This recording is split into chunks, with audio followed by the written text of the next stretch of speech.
Hello. Good morning. Today, we'll talk about those things that we often merge, and from that, something good can come out. I'm talking about examples like this one, a conference for developers, also a festival. Something good can come out of it. But also, we are lucky enough to work in an industry, technology, that has been combined with other things, bringing amazing things to the world that we live in. I'm talking about examples like when technology was combined with art, and by doing that, Steve Jobs led Apple to what Apple is today. The brand, the recognition, comes from that merge. We have other examples like when we combine technology with commerce. By doing that, today you can be at home, you can order something online and conveniently get it at your door, confidently, securely, you will trust it. And Amazon is famous because of that.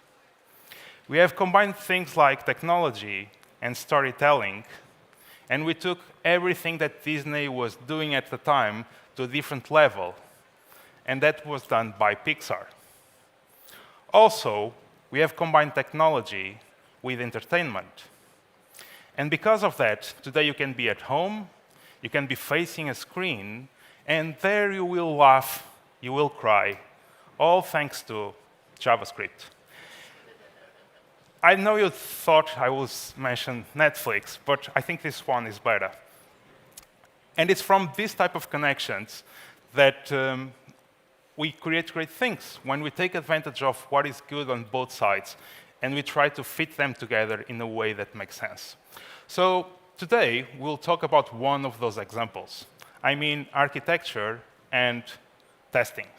Okay? When you pick a good architecture style and also a good testing strategy, but if you don't pay attention to them and you don't try to combine them, things can go wrong. Okay? And it's exactly that we want to address today. So for that, my goal today is that I give you a proper framework to think about questions like those that often happen, like, what is a unit test? Okay? Everyone has a different definition of what a unit test is. Or for example, when no one knows where to write a given test, where to write them, when to write them, how to write them. And also, when you are writing code and you don't know where that piece of code should live in. Okay?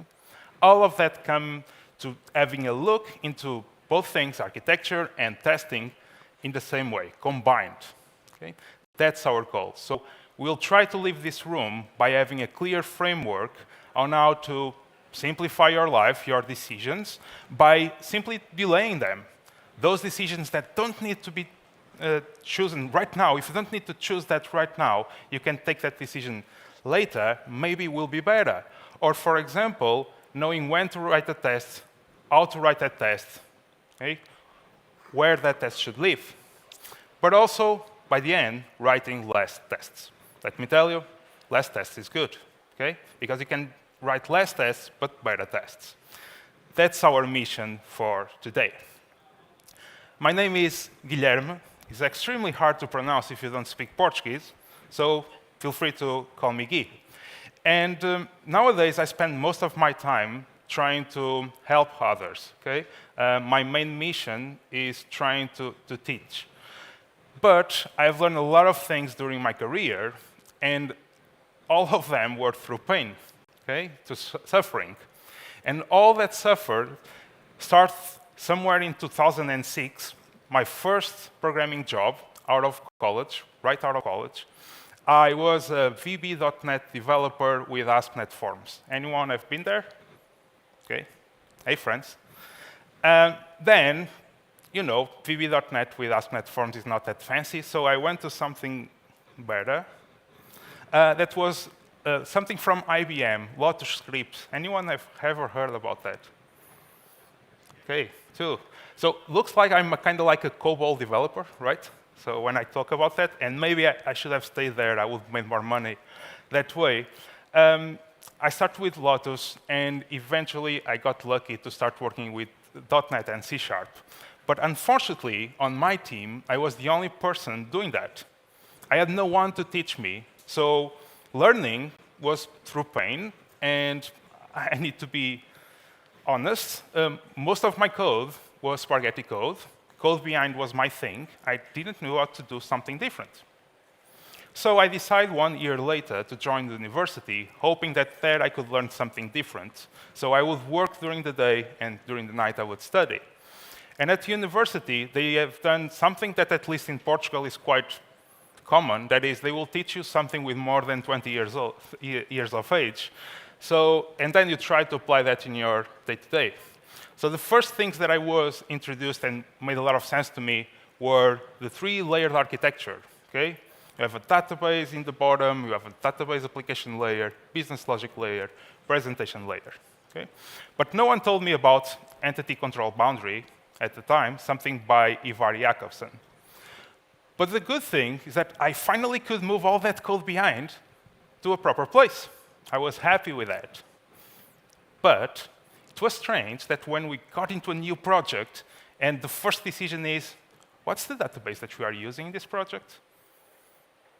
The obvious decision is the last one that we have used, we know it already, right? Maybe it's not the best one, but it was a way of thinking, okay? It was one way to approach that problem, because we didn't have enough information at the time. Because at the time, what we were doing was waterfall. If we didn't have a proper planning, a proper design, eventually all those decisions wouldn't be that good.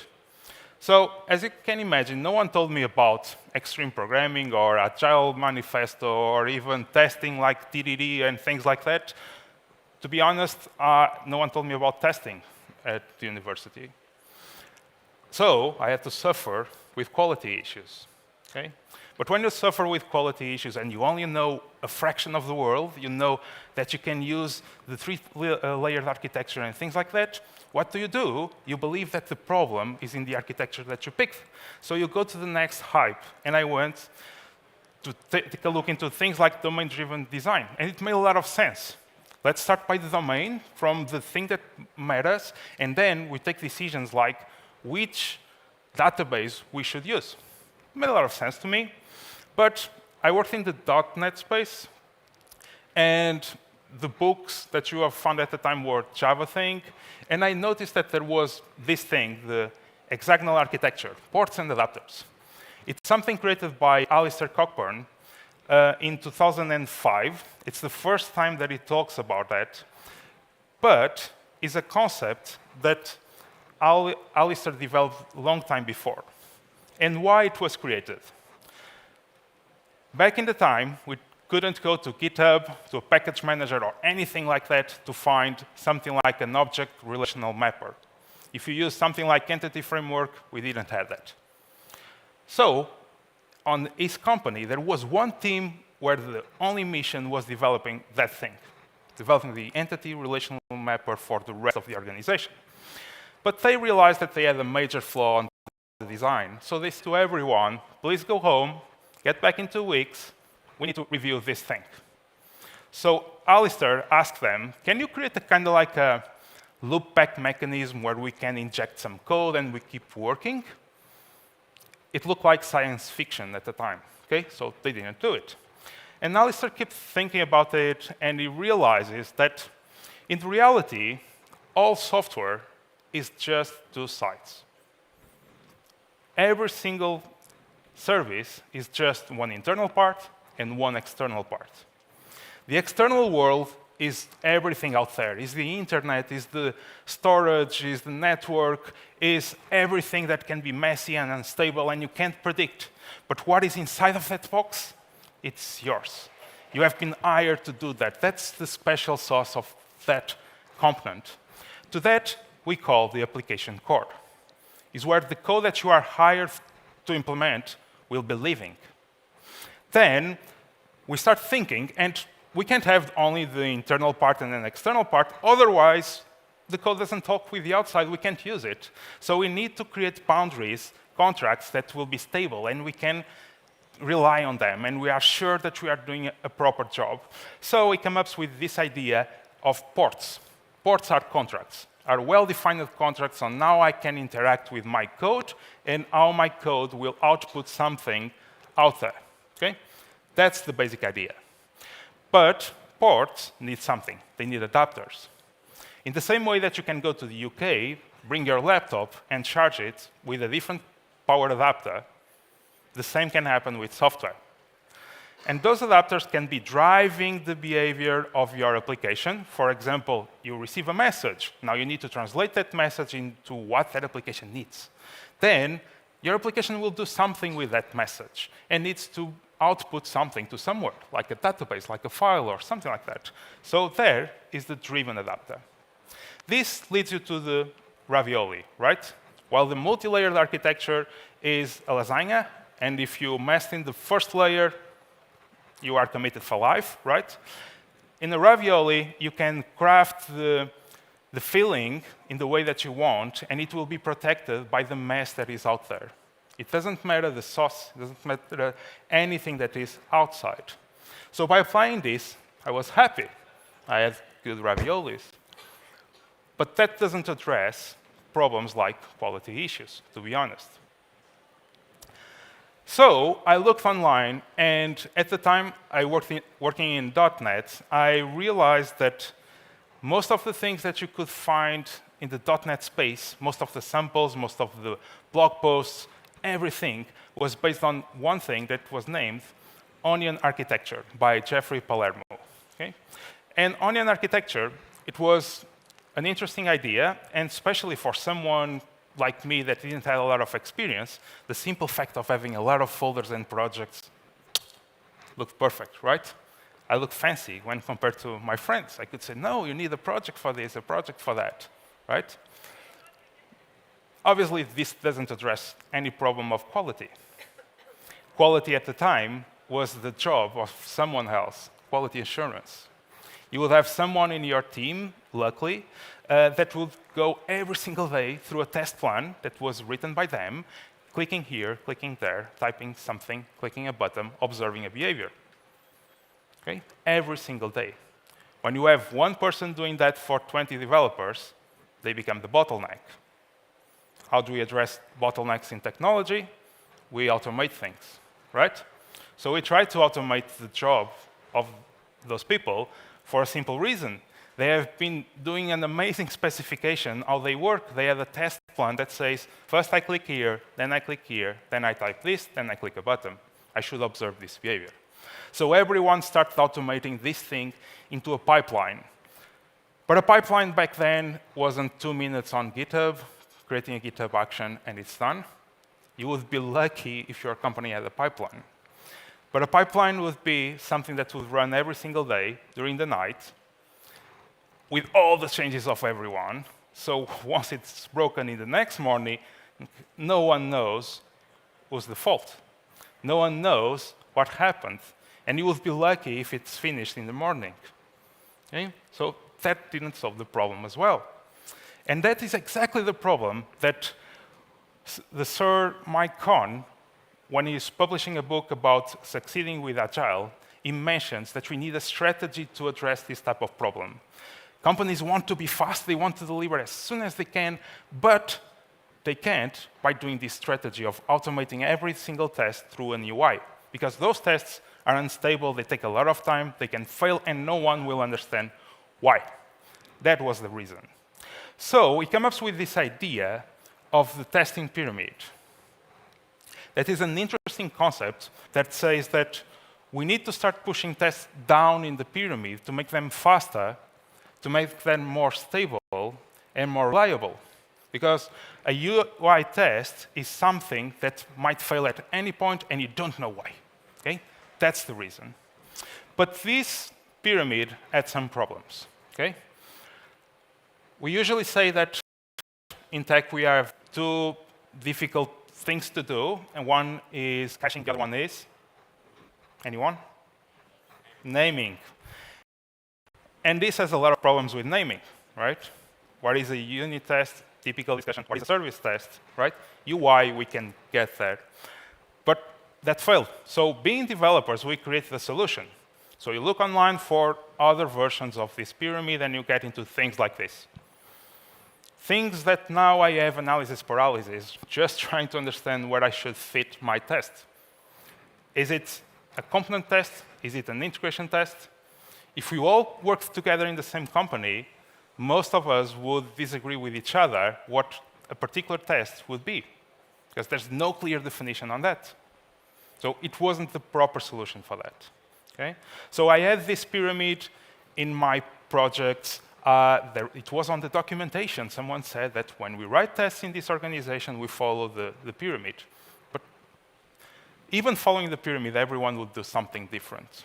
And that eventually becomes a problem to your test quality.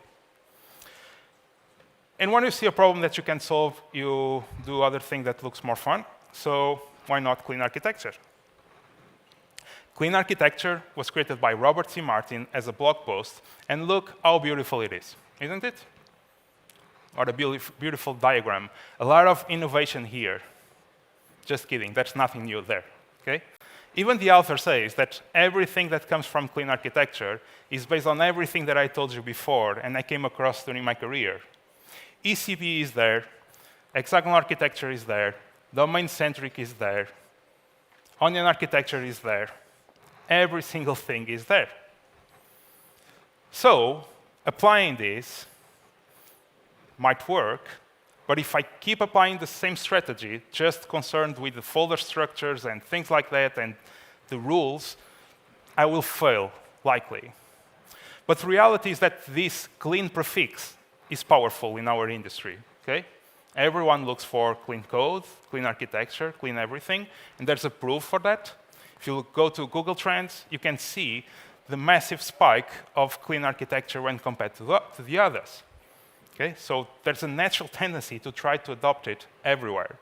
For example, in the .NET space, there are great templates of clean architecture. So most developers, when they are getting into a company, and most companies will advise for do that, they will pick a template like that without trying to understand the reasons why we should use clean architecture. And I want to show you a small video of what can happen when you don't stop, when you don't think about the thing that you are about to doing, when you don't pick a technology for the right reasons. Okay? So, oh, can't play this file for some reason. They destroyed my presentation. Let's try to fix this in runtime. This is the best moment of my talk. Looks like you need internet to play videos from YouTube. Do you know that? Okay, we can sort that quite easy. Fast, 24. Okay. You have internet. Everyone can stop downloading stuff. Okay, here we go. So this is a perfect monolith, right? Beautiful, stable. Now, a junior developer will approach it for a small refactoring. Obviously, it will go wrong, but it needs to perform that task. Someone told it. OK. Now you might have a lot of questions. Why such a young person as a junior developer? We need to start hiring sooner nowadays. Why a developer dressed like Elsa from Frozen? It was during the pandemic, so you were in pajamas, so don't judge. And the final question that everyone asks is if she is available for hiring. And the answer is no, unless you work for Disney. Since we are in Denmark, Lego can work as well, OK? So this, by the way, this is Beatrice, my daughter, and she will be watching this on YouTube. So can I have a round of applause for her? Okay.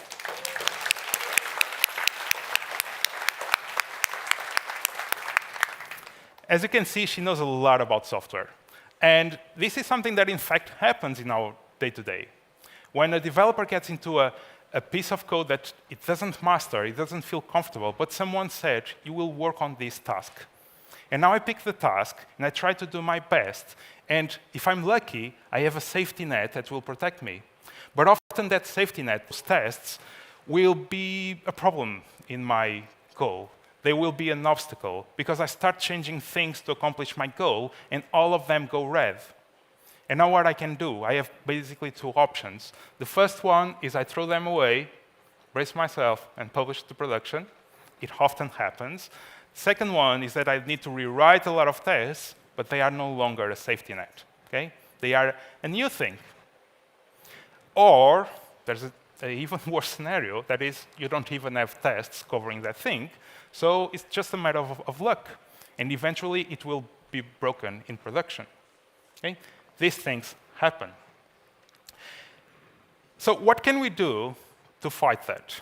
What can we do to make sure that when we are building and when someone joins our team, can take advantage of a proper and clear framework to do that?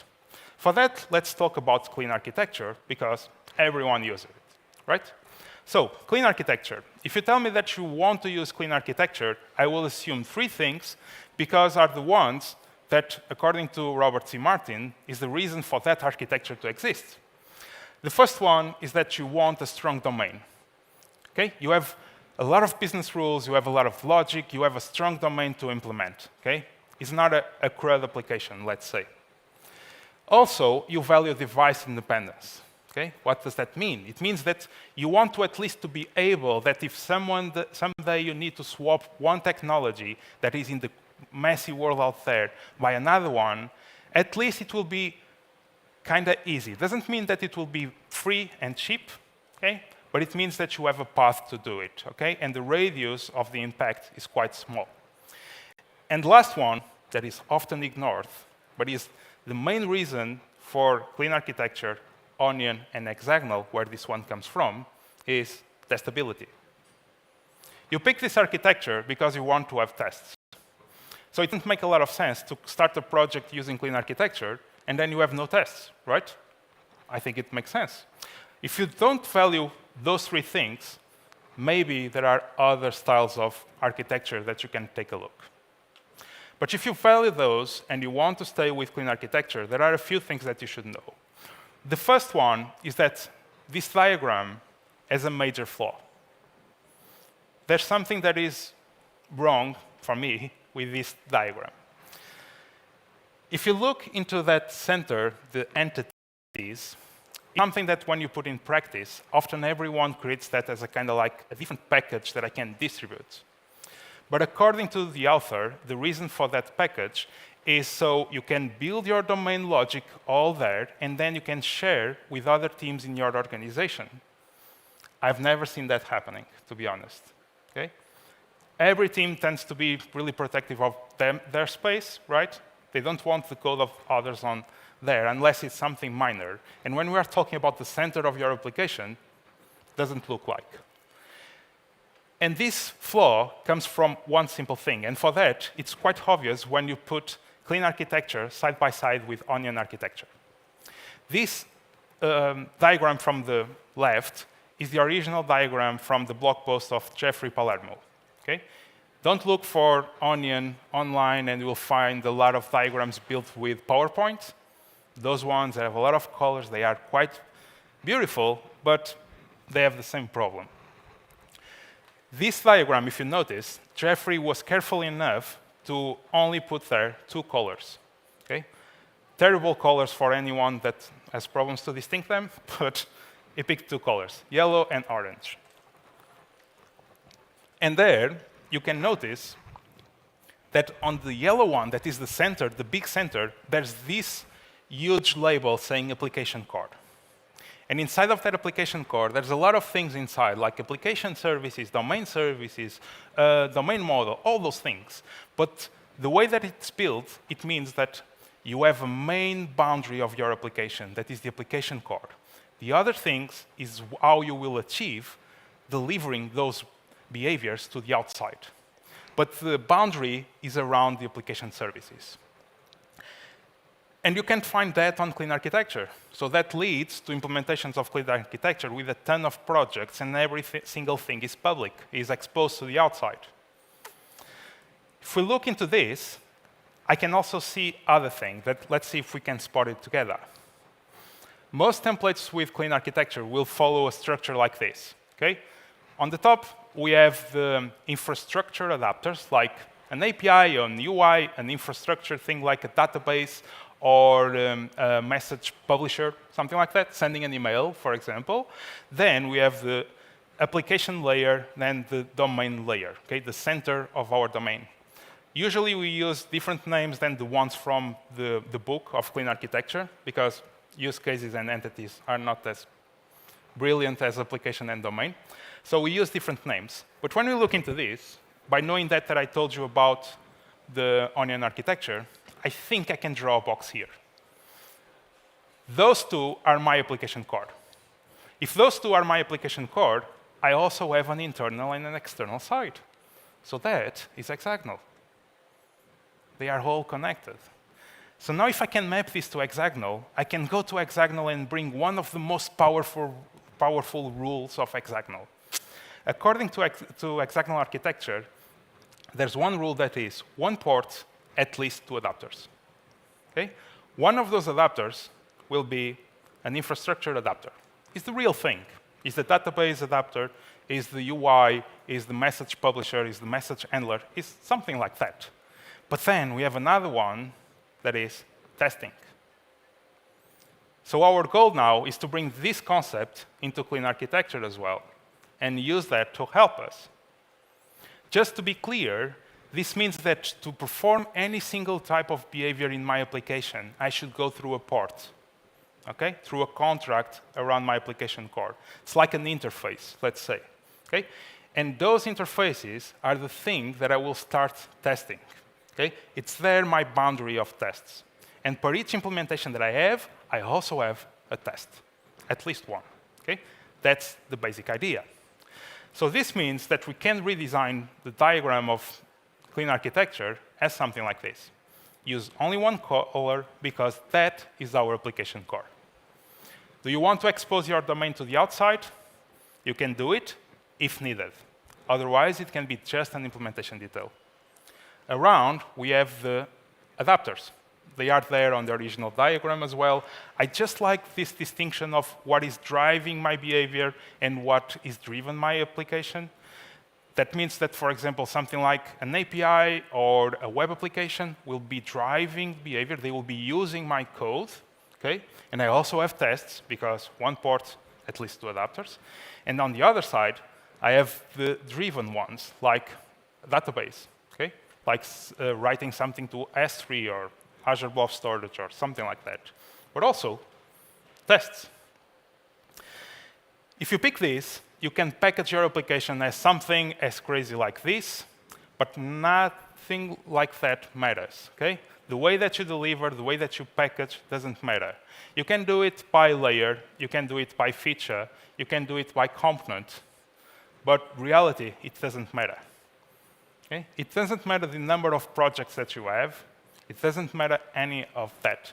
What matters for clean architecture is the dependency rule. That is that idea that every single thing points inward, okay?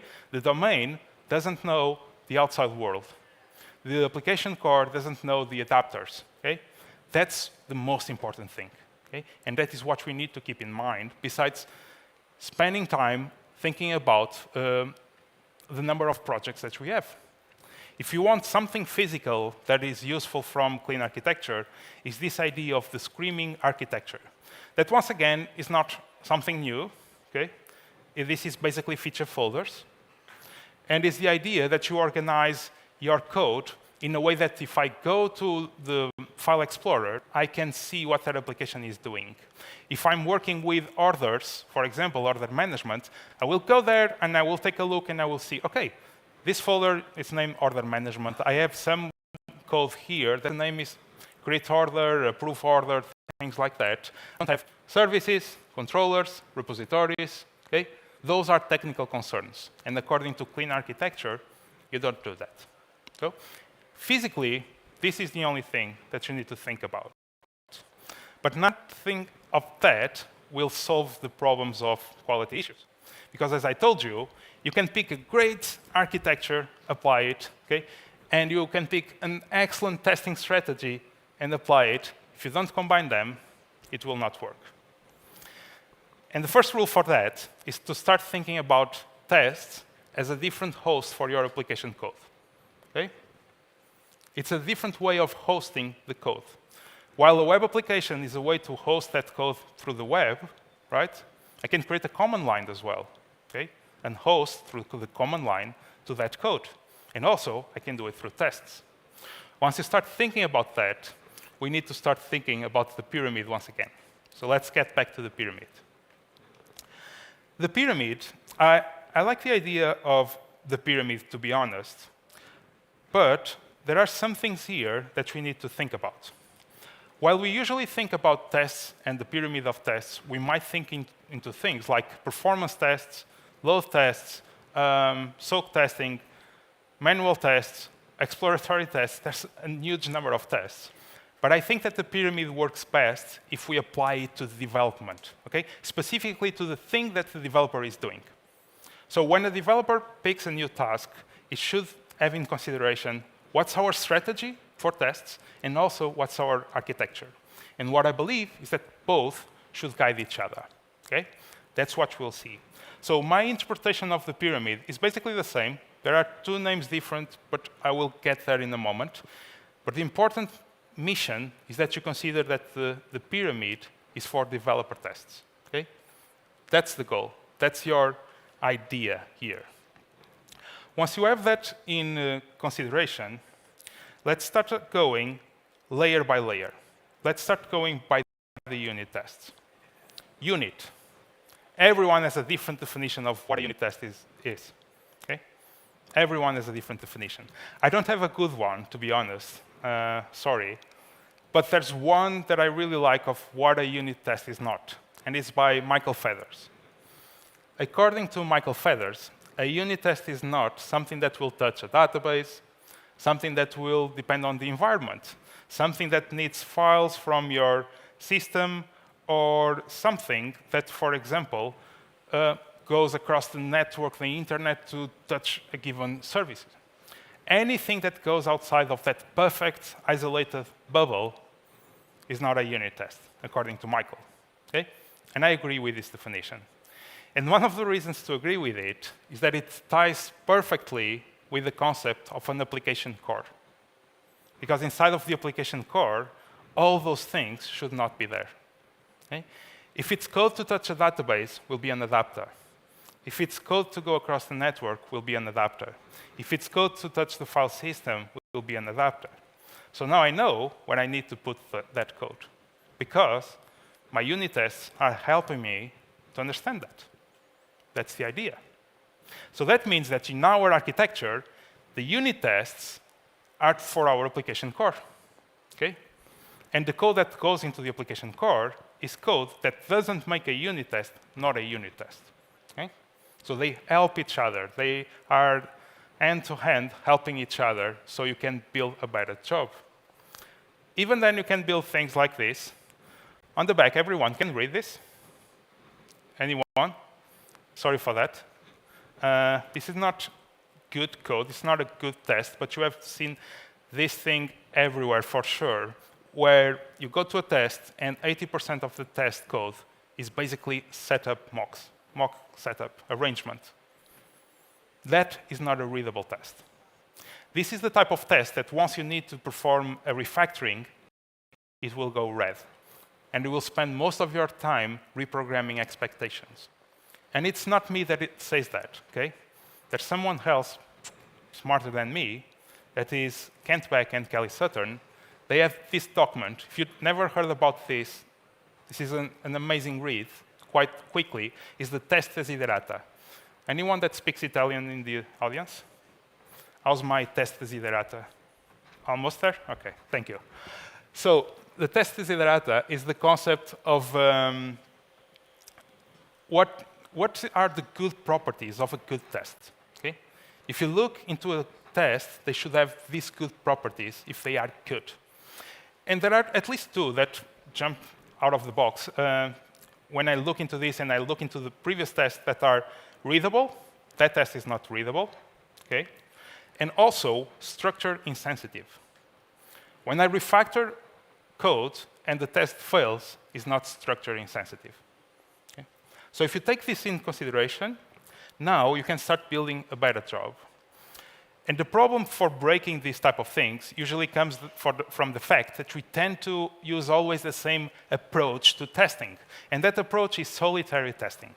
That is, when you look into the source code that you need to test, you keep it in isolation. Is that method, is that function? I only want to test that function. So I will write a test against that function, and anything that that function uses shouldn't be there. This is the common approach. When we think that a unit is a unit of code, is a method, is a function. Okay? And that usually is the trigger for many problems. And we are using test doubles or mocks for every single dependency. That leads to that test that I showed you. What's the alternative? There's something named sociable tests. That is when I test code in collaboration with the dependencies. So imagine, I'm testing the code to create an order. There, I will have maybe some dependencies like a mapper, a validator, something to perform some calculations. Okay? And also, I will have code to write that order into a database. From all those dependencies, I will look into them, and I will understand if they break the rule of what is a unit test. The one that goes to the database, it will no longer be a unit test. So that one, I need a test double. I need a mock or something that you prefer, like a spy, a fake, whatever. But the other ones, I use the real thing. I use the real implementation. Okay? By the simple fact of doing this, often you will stop making those things public. So you will stop exposing them to the outside. By doing that, you are simply testing in public, but you are also reducing the contract that you have to maintain with the outside world. And let me tell you that often we can't spot those contracts. Often we don't know that we have the contract. That happens too often. Let me tell you a quick story. For that, I need water. So, I used to work at a company where we used to deploy a service to our clients' servers. And we have done our first version of that. It was quite hacky, and there was some code that was not that well defined and structured. So eventually, we decided to do a version 2 with a refactoring that was purely technical, so no impact on the behaviors to the outside. We tested it with some clients for months, no problems. Eventually, we released to everyone. After a week, we got a phone call. The client was saying that we broke this application. But on the logs, we couldn't find anything. That was strange, right? And it was only a simple technical refactoring. What happened? So we dig into it, and we realized that when he mentions that we broke his system, it was not our service. They realized that we have some DLLs hosted on the machine. They took a look into those DLLs, they import them, and they start using them in their system to perform some tasks. Obviously, being developers, we said, you are not supposed to do that. It's not even documented, okay? It's not the idea. But the reality is that he solved the problem with that small trick. To this, we call the Hyrum's law. What is the Hyrum's law? The Hyrum's law is the idea that any single thing that you can observe from the outside of your application eventually is a contract. If you are so used to order something on Amazon and get an email after 6 seconds, if you don't get it after 10 minutes, you think that something went wrong. Okay? You are so used to that that naturally you can think that. Obviously, we work in tech. We know there are queues. Sometimes things will take longer. Okay? But if you don't work in tech, and always happens this in the same way, if you see a small change, looks like something is broken. So I could automate something based on an email that comes. That means that now Amazon has a contract with me because I could observe a behavior that they were not expecting. And that is a contract as well. That's why we need to fight to constrain the number of things that we expose to the outside. That's the reason. That means that we are only focused on testing behaviors, because the behaviors are the things that you expose to the outside, are the things that from the outside I can see, because are the things that I was hired to build. And those behaviors are always accessible through those ports that I told you. And I will not have those tests testing the minor pieces of your code, like a mapper or something like that, because those are implementation details, And a contract is something that I can use to test because it's stable. Implementation details are things that change. They are supposed to change without thinking about it. The test should be there to protect me from those changes. That is the basic idea. So let's go to the next layer. And once we get to the next layer, we start thinking about naming once again. Unfortunately, integration tests is something that nowadays we use for multiple types of testing. Okay? There's at least two main definitions of what an integration test is. There's the broad approach, so broad integration testing. That is when you have a test that will call something like an API. Okay? The API will call your code, your application core. The application core goes to the database. Okay? Goes back, you assert, it's fine. Okay? Or you might do it, if you can't test through the API or UI, you might do a strategy that is called subcutaneous testing. But it's still a broad integration test. The problem with this approach is the following. We'll start applying this approach, but you also apply the unit tests. Now we start realizing that we have duplication. We start realizing that we have, for the same feature, we have tests that are failing because of a change, either on UI tests, but also on integration tests. Naturally will happen. So what we do, we go online, and there are some things like instead of the pyramid, there's I think it's the ice cream and the diamond. There are other strategies that will advise you to stop doing as much unit tests and more integration tests. Okay? That's the idea. The problem is that once you start doing that, your tests will take more time to run, your tests will be more unstable, your tests will be more flaky. Okay? There are places where this general way of approaching testing can work, and you can avoid unit tests. For example, if you don't have domain logic, if you don't have particular rules and your application is only focused on taking data from here to here, likely that is the best strategy. But if you have a rich domain model, eventually you will have so many tests that they will take a lot of time to run, and it will be extremely hard to maintain. So that leads me to the question, what can we do to avoid that duplication? And one thing I know that from the boundary of my application core, it's well tested through unit tests. That means that I have also a contract. What if I check only between contracts and use my application core as a kind of like a test double? To this strategy is what we call the granular, I think it's granular or fine-grained, something like that, integration tests. Okay? Is the idea that my integration test is only focused on testing my integration with an external system. Okay? I have a contract. I have a small translation layer that is my adapter. I test that translation layer. How does that happen? Imagine, I have my test runner. It will start something like a container. Let's say that I'm testing an adapter to Postgres. Start the container with Postgres. I run the code that calls that adapter through the port. Okay? And I do the inserts that I want, and I will check that the result is what I was expecting. I gained something valuable. That is, now when a test failed, I know why it failed. On the other approach, when a test failed, I don't know if the problem was in the integration, if the problem was in the application code. There's usually an argument to go with the other strategy. That is, if I swap a given technology, I still have the same tests. Okay?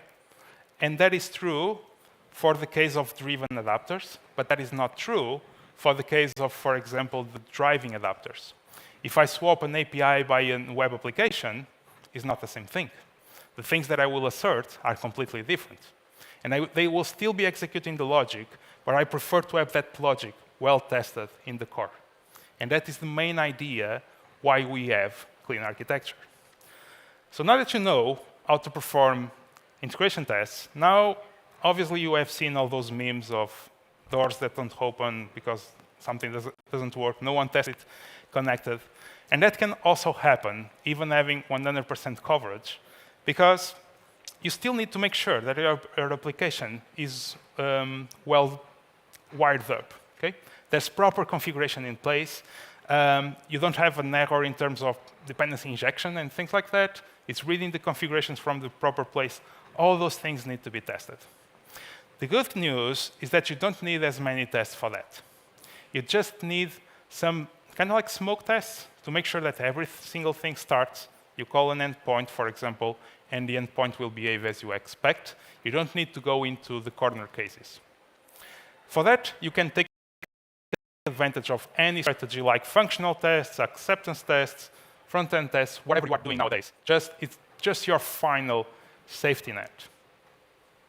If you do all of that, you apply the pyramid, okay? You have the pyramid in place, and you can have success, but still, it's like a car. You still need to do maintenance, okay? Example. I have an insurance for my car. If I get a phone call saying, we have a new insurance plan, and this one has more coverages with a fraction of a price, okay? I want that new one, right? And now what I do with the old one? I cancel it, right? But as developers, we have a natural tendency to keep adding insurance plans on top of each other because we are afraid of the sunk cost fallacy. Tests are such a good thing, such a precious thing, that we don't want to waste it. We are afraid of throwing it away. But each line of code that you have in your code base is a liability, is something that you need to maintain, is something that will have a tax in the future. So that's why we can't be afraid of deleting and updating existing tests in order to keep it in shape. It's like a car. Sometimes you need to take it for maintenance. Other way to do that is to always pay attention to the signals that your pyramid is publishing. When you look into a build that failed, if we see that we have a failing test on the upper layer, and we don't see a failing test on the bottom layer, for example, it means that there's an opportunity for improvement. Because likely, that is a missing test on the bottom. What do? We apply, we try to replicate the same failing state on the bottom layer, okay? Once it's covered, we fixed it, and then eventually we can throw away the one on the upper layer. And this way, we keep optimizing the pyramid, okay? It becomes faster, it becomes something more manageable. That's the idea. So now let's try to tie up every single thing together, every single thing that I told you. The simple framework that I told you. Imagine that you need to implement a new feature, okay? You have the new feature, you know what you need to do. First thing that you do, you build your application core. You understand the behaviors that you need to implement. They will be on the application core. For that, you implement unit tests. Those unit tests will go through the port, the contract. Carefully defining those contracts, okay? You don't need to go one test, one method, okay? One test, one behavior instead. By the way, if you want to do test-driven development, this is the layer where we do test-driven development.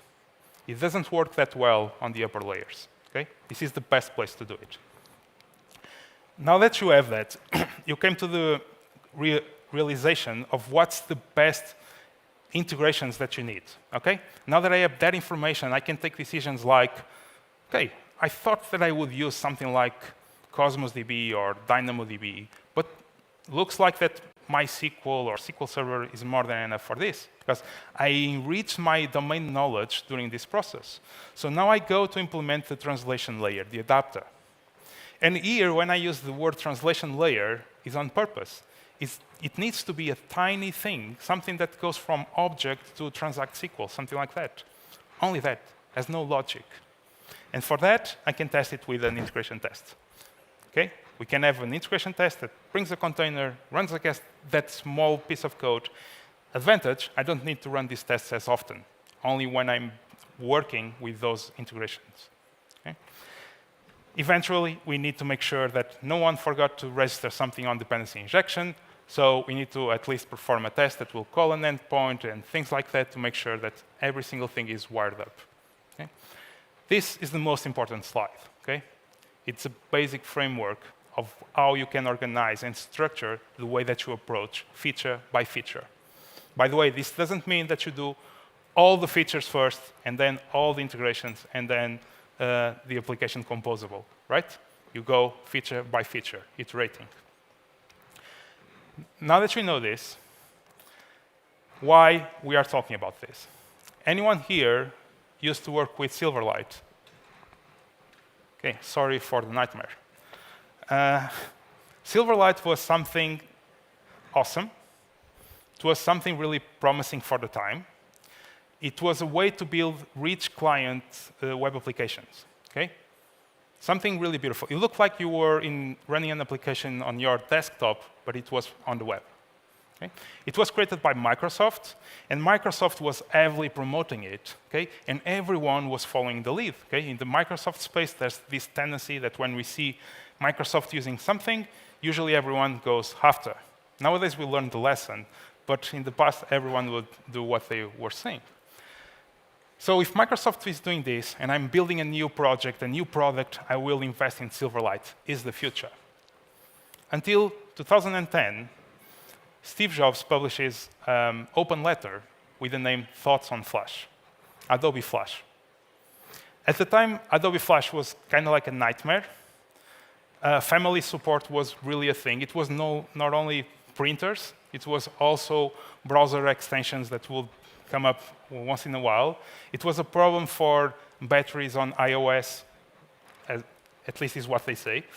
And the reality is that Steve Jobs published a letter that was the death certificate to Adobe Flash.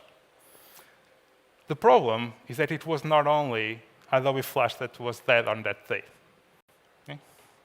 By the simple fact that no longer Flash could run on iOS devices, Silverlight now can't run as well. Microsoft took a long time to admit that, but that was true. But the problem is not the technology, because technologies, we can invent new technologies, right?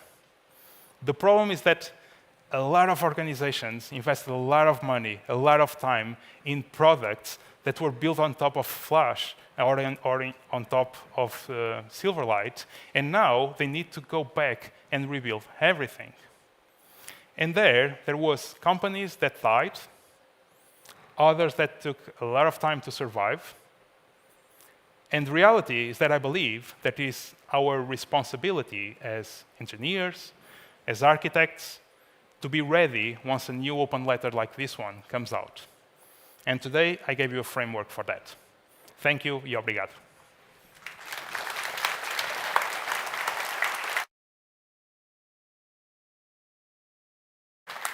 I will be here. If you have any questions, please come. And thanks for joining me. Okay? Have a great conference.